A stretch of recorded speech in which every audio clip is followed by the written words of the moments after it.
This is what I got today at the farmer's market. So just ignore all the dirty wine glasses, by the way. Those are to be ignored. I got king oyster mushrooms, a huge celiac, root of celery. I got this, oh no. I got this absolutely adorable carrot. We have onions. I have these potatoes, which are a Danish type of potato. I believe they're called asparagus potatoes, but they're just so flavorful and amazing. We have Brussels sprouts and a fuck ton of oranges. Not oranges, lemons. I don't know, I make that mistake so often, it's awful. Anyway, I got a bunch of lemons because I want to make limoncello. Let's find out how to do that. While the little home office is very cozy, I'm actually going to my bigger office today. I share an office with some of my friends and I'm there a couple of times a week. It's amazing when I have a research day like today, where I'm just going to be sitting, writing, reading, etc. So I'm gonna go there. I'm not gonna film. I very rarely film anything when I'm at the office. I usually do like a small Instagram post, but because there are other people doing their jobs there, I try to keep it to a minimum. But I wanted to talk about sort of my research process because I've done quite a few impact analysis videos at this point. And one of the questions that keeps popping up is sort of about the process of it, how to research any subject. And I can see how that's definitely incredibly beneficial to know how to research something, especially if you're interested in sustainability or the impact of a specific brand or product. It makes it a lot easier to dissect whether or not something is legit or greenwashing. So this is how I make the impact analysis videos. The first thing that I do is to find the topic, of course, and the topic for the next impact analysis is perfumes, essential oils, and fragrances. And I'm very excited about that. I have already been annoyed thoroughly quite a few times. The first thing that I do is that I see if there are any popular media, mainstream platforms that has done any articles about the subject.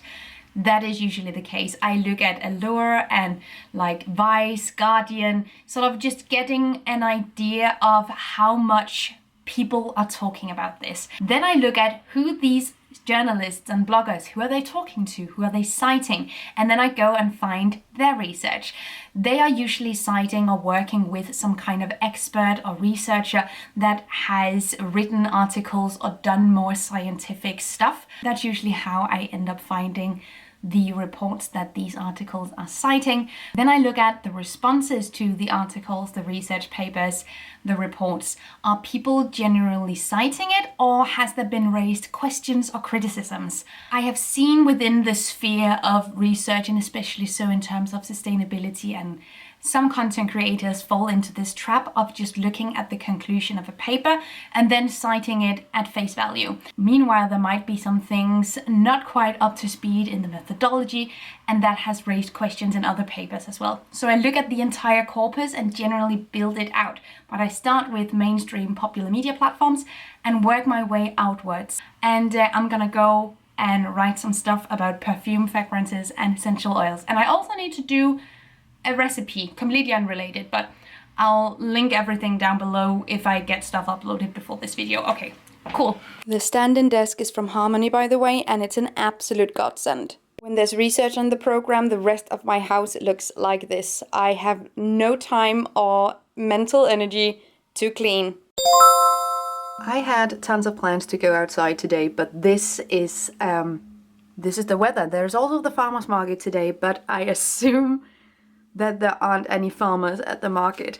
There is a church tower there, and usually from my window you can see it very, very clearly, and it's completely missing. So we're having a snow day here. Snow is never picked up very well on camera, but I can tell you I am not going out into this. On the other side of the apartment, I feel completely snowed in. Look at the snow on my window. It does make for really beautiful lighting though. All these lemons are staring at me, taunting me, but we're gonna fix that today. And other than that, the little window garden is doing pretty well. I just grew these microgreens for a dish, and yeah, they're gorgeous, absolutely perfect. I don't want to talk about the basil. Leave the basil out of this. It's not working. Also, it's almost 12, and when I woke up this morning and saw that I was basically snowed in, I decided to not really get up, but I will get ready and film something in a second. I am going to make the limoncello today.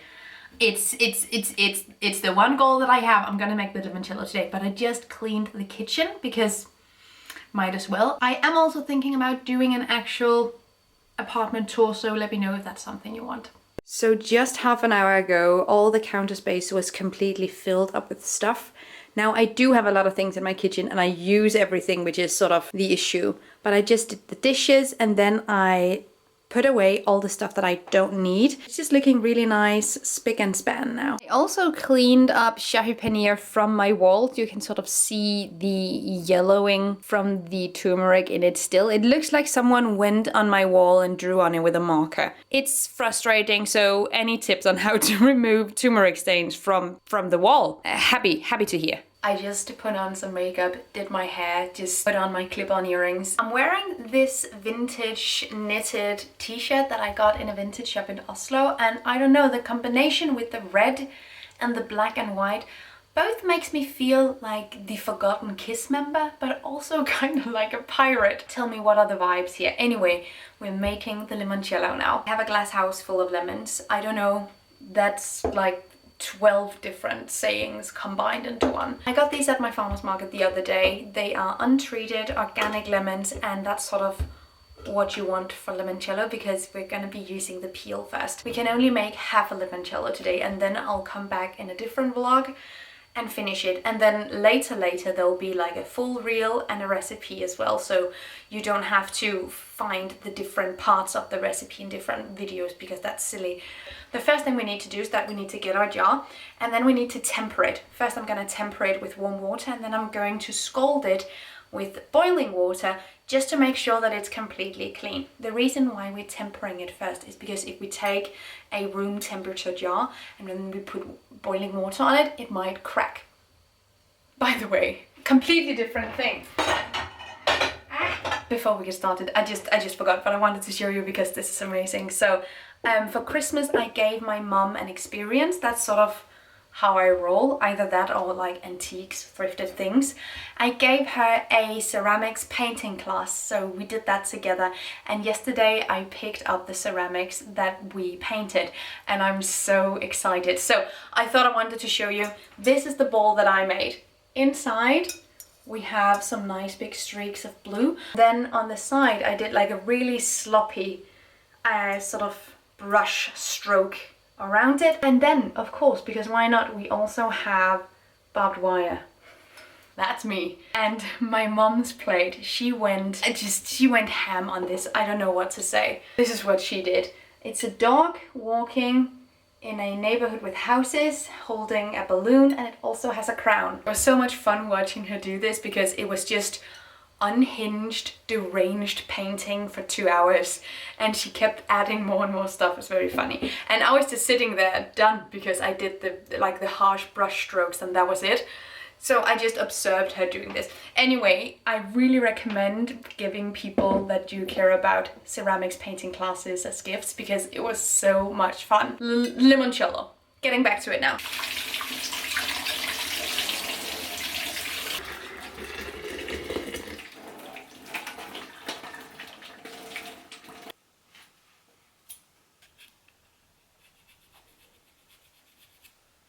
I'll have to do all the oranges. It's gonna take a while. I started out using a peeler, but I don't know what's up with this peeler. I just don't think it worked very well.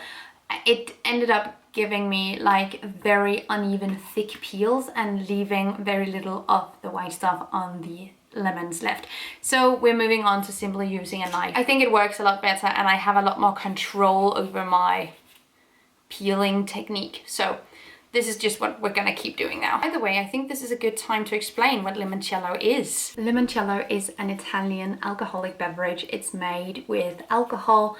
I'm using vodka and lemons. It's so incredibly fresh and amazing, and I thought making it during the winter so I have it for spring and summer could be really, really fun. So that's what we're making. I've had a few times at Italian restaurants.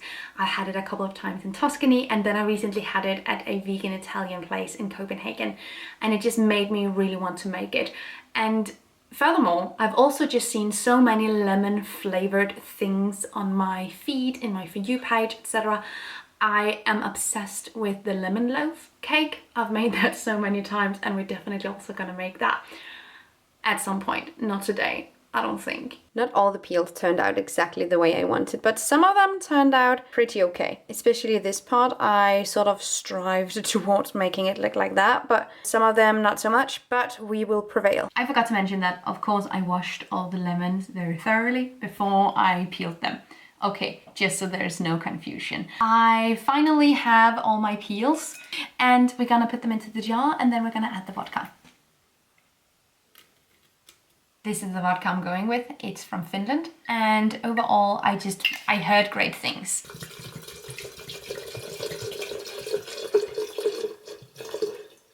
Very much indeed a 3 shots of vodka moment. Put on the lid, pretty tight seal. Now it's just gonna stand in a dark space for 2 weeks.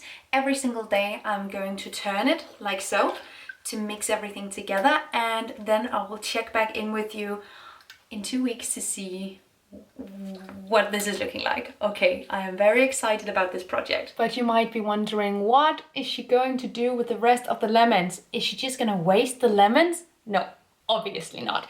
We are going to cut all the lemons into just like normal slices, and we're gonna put them into this container. I'm gonna put them in my freezer, and then I can use them for beverages, drinks, etc. So basically just like lemon ice cubes is what we're making. I have so many lemons now, you guys. So this is completely filled up.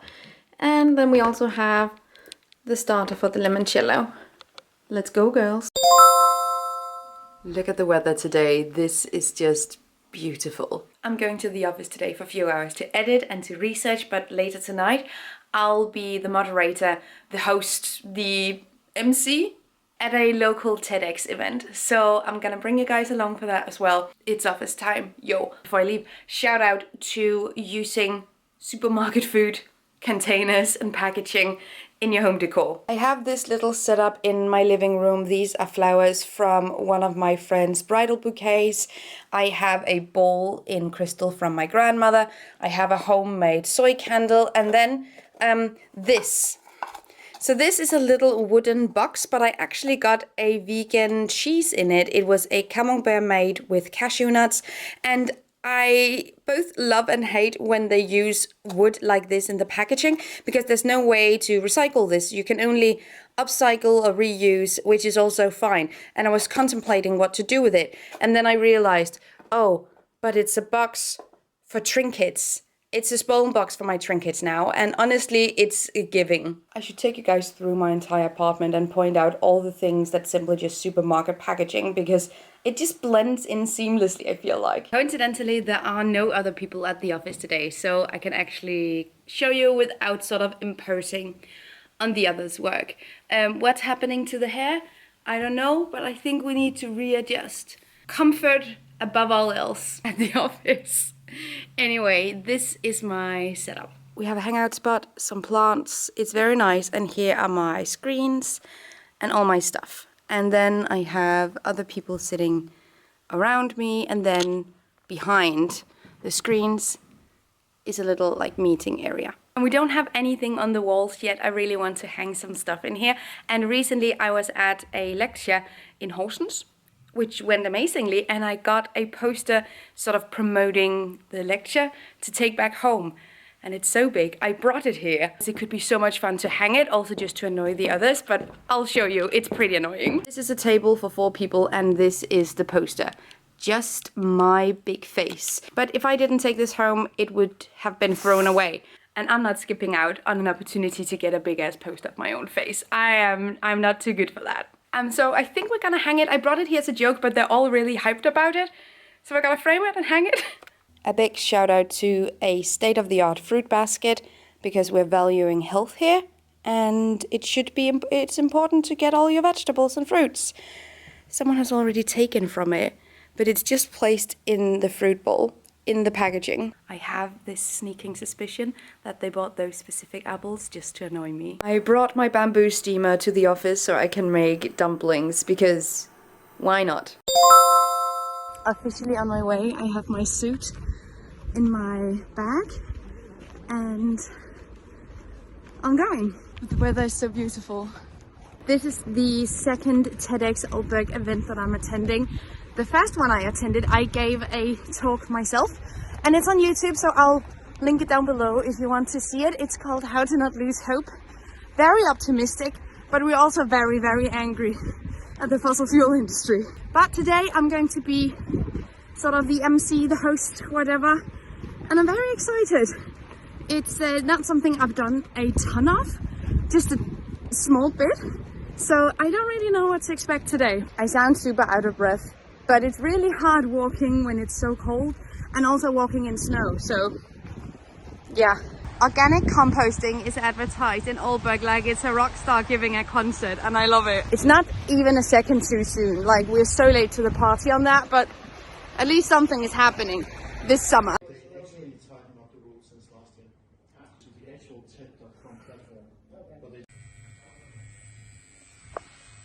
Showtime, baby. I assume that means that you're ready for 2 more speakers? Yes. Amazing. We are almost at the end. We have 1 speaker left, as well as for the society we live in and the future of business models. Can you give him a big round of applause?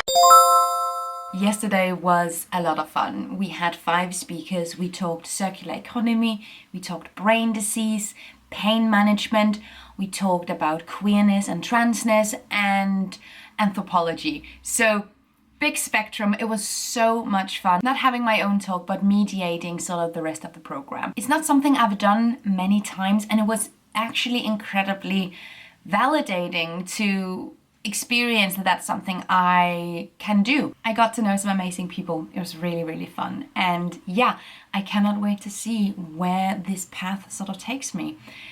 And that's it for this video. Thank you so much for watching. I hope that you're going to have an amazing day. Today is Friday, and I hope you're going to have an amazing weekend. Take really good care of yourselves. Until next time. Bye. Thank you so much for watching this video, and also a special thank you to my Patreon supporters. You guys help me create green, zero-waste content, and I love you guys. You can find the links to my social media accounts down below and the link to my Patreon on this screen. Bye!